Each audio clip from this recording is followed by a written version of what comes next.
Yeah. Blueprint 3 in the morning on the West Side Highway, top down, baby. Motivation for the Blueprint, baby. It's them telling me what I could not be. I want to tell you guys about a specific date. February 12th, 2009. I'll never forget that year or that date. Believe it or not, it was actually the specific date that I got my WKU acceptance letters here. And it's also the same date that I actually found out I actually had high functioning autism. So it's a date of joy, but also a date of shock. I was still in high school. I was still in Trinity High School of Louisville, Kentucky. So I wasn't more focused on how I had to handle this autism. I was just trying to graduate high school. But I wanted to finish high school strong, and I did. Finished with a 3.98 GPA, and I made it to the 2009. I was the 2009 academic All-American first team as a football player. And my dad always told me that's the hardest team you ever make, more than the All-State team. Believe it or not, 6 years have passed since that day. 6 years. What happened to me? Well, a little bit bigger. Why? Well, you do get bigger when you get older. I mean, everybody can. I'm older. I was actually 17 around that day, and now I'm 24. And believe it or not, I'm actually a bit wiser than I was that day. In the good sense, not the bad sense, the good sense. Well, the reason why I tell you this date of all days, I could have told you my birthday is March 3rd, 2009. That was a great year. I could have told you the day I got my first stat in the state championship game when I was a football player. But this date was more specific because it was the mark where how would I handle something? How would I handle adversity to get to where I am today? And in essence, I went through a 6-year metamorphosis. 6 years metamorphosis. I mean, in essence, that does sound weird, but at the same time, it makes sense. I mean, you're always gonna be different from when you were 6 years ago to now today. I admit it. I got through a lot of things. I've been able to do things. I was able to finally get my driver's license around last year. I mean, I was scared to drive. I'll admit that. I've seen accidents. I mean, that puts fear in you because you're afraid to drive. But my parents believed that I could do it because that was a piece of adversity I had to go through. The fear of driving. It's an adversity. And now I got a driver's license and I love driving. Yes, CAP did not just help me with my academics. They helped me. No, not the word help. They guided my metamorphosis. They guided to who I am, who you see today. What happened within those 6 years? Well, let's find out. I was undeclared freshman year. Now I'm an exercise science major, and now I became WKU's sports superfan. I mean, I admit that you laugh at that now, but the question is this: did I do it because I had to? Far from it. I became WKU sports fan. Well, obviously, one, to support the school, but because I did something I dreamed when I was a kid, when I wanted to step in college. I wanted to leave a mark, but not just any mark. I wanted to leave a legacy that someone to catch.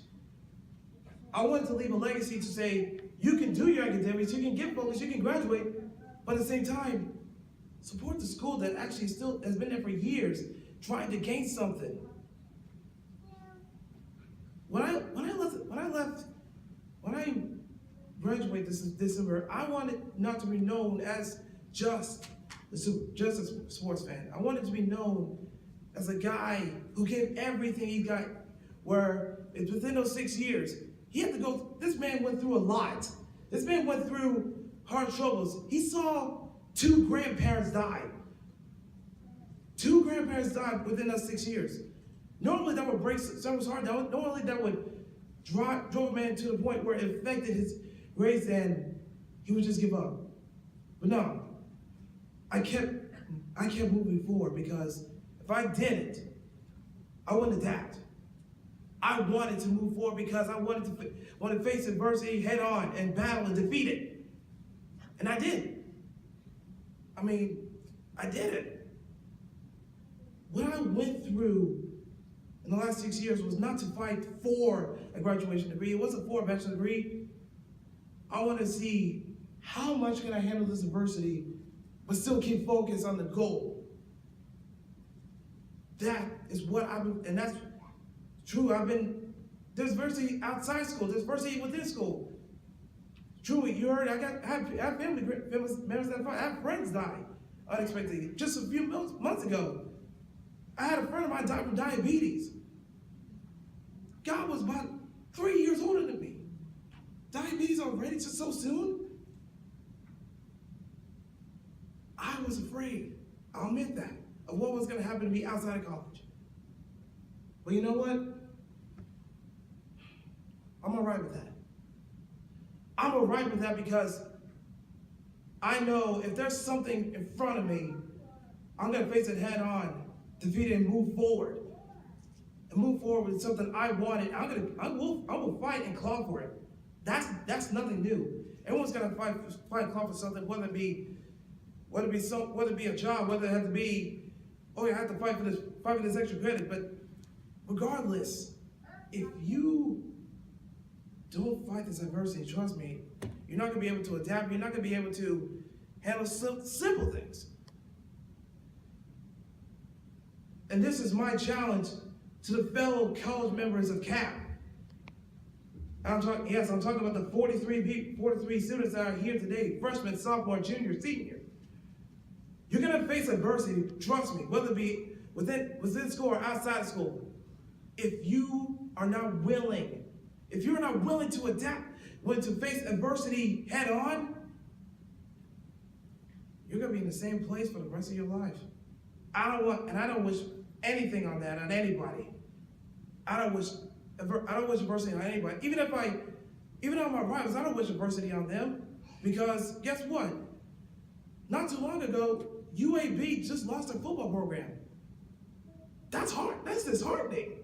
That's a program that just was trying to fight for a conference, and now I'm hearing someone had kids, and my gosh, now they just lost the chance to do something they love. There's gonna be college members. There's gonna be something you love, and something's gonna be in your way. Are you willing to face adversity head on, or are you just gonna back off and just sit there and do nothing? In conclusion, normally there'd be 3 people.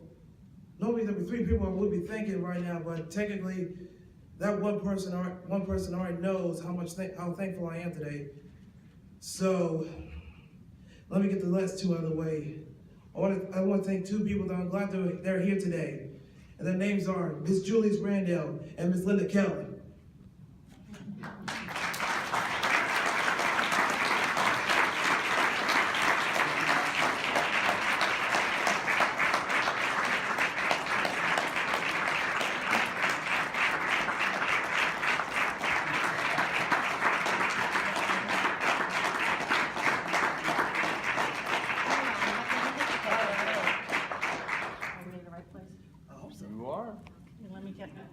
So I can see you. Yeah, there you go. There we go.